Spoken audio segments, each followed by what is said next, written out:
You are listening to the Political Periscope, a weekly podcast brought to you by Radio WNET.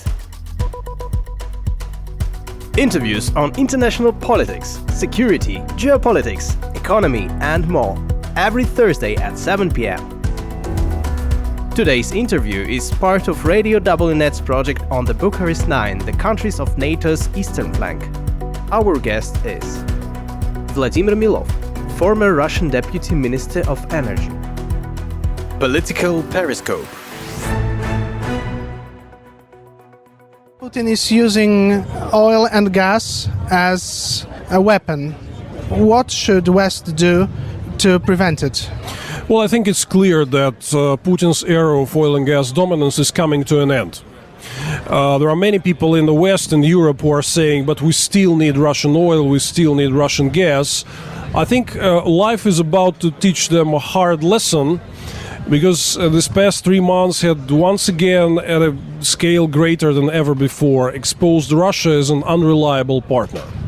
Like, it can impose excessive demands like gas payments in rubles or cut off supplies at will against the contracts. Now, how reliable is that?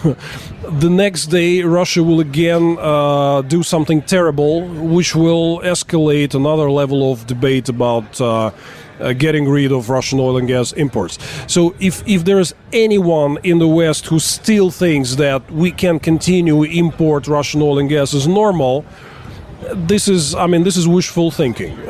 They will be very quickly realizing that the reality is different. So yes, Putin is capable of using oil and gas as a weapon now, but I think this war acted like a fundamental game changer. Even many politicians and experts in the West and in Europe who have been advocating for continuing imports of Russian oil and gas, many of them are changing their minds now, and this is an irreversible process. So this leverage exists only for some time. Few years down the road, Putin simply won't have this leverage anymore. Some people say that Russia is imposing sanctions on itself by demanding payment in rubles and cutting off gas. What's your opinion? I agree. I think this the cuts off of gas supplies to countries which disagree to pay in rubles, like Poland, Bulgaria, Finland, Netherlands, this acts as a very important alert to other consumers. Like, Russia can arbitrarily cut off supplies if the Western consumers do not fulfill some, whatever next demands Russia will be imposing. These days they demand payment in rubles. Who knows what's going to be the next crazy demand and so on. So that once again exposes Russia as an unreliable supplier. I think this will have a profound effect on many other consumers who still try to find ways to continue working and even opening ruble accounts in Gazprom banks. So yes, I would agree that such reckless actions are comparable to imposing sanctions on itself. So do you think that sanctions will actually damage Russia, damage Russian economy?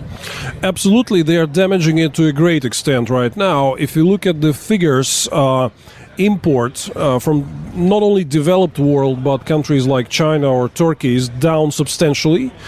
So we import all the stuff that is necessary to continue manufacturing goods. Russian manufacturing is heavily dependent on import raw materials, technology, component parts, and so on.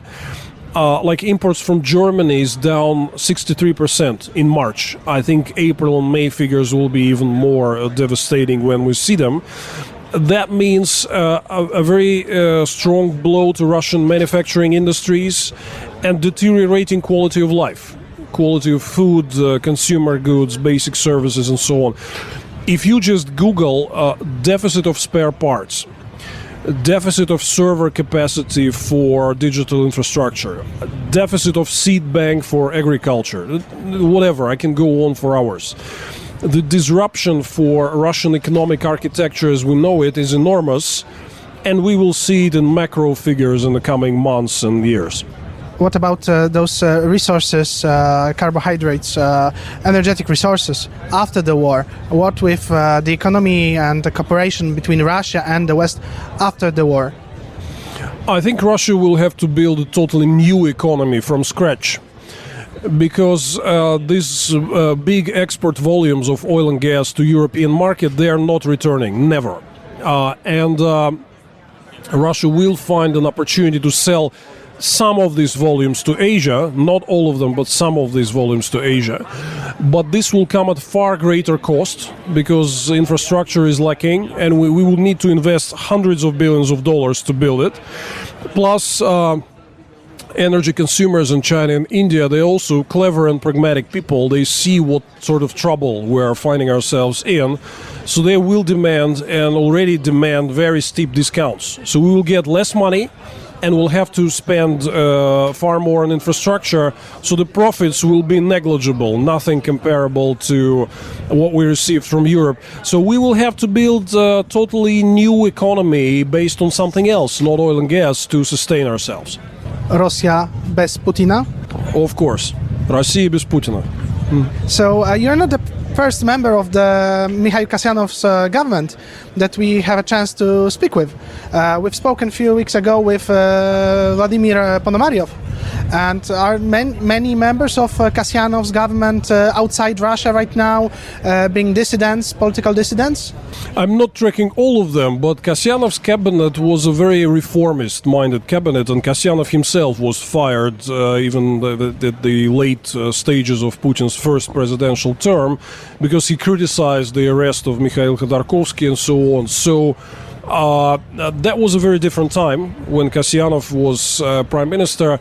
There was a future-oriented, reform-oriented period. Putin have scrapped that, scrapped these hopes for reforms and Russia becoming a normal country at peace with everybody and developing its economy and so on. So it's not a surprise that many of the people who used to work on major reforms back then are in opposition and exile now. That's kind of natural.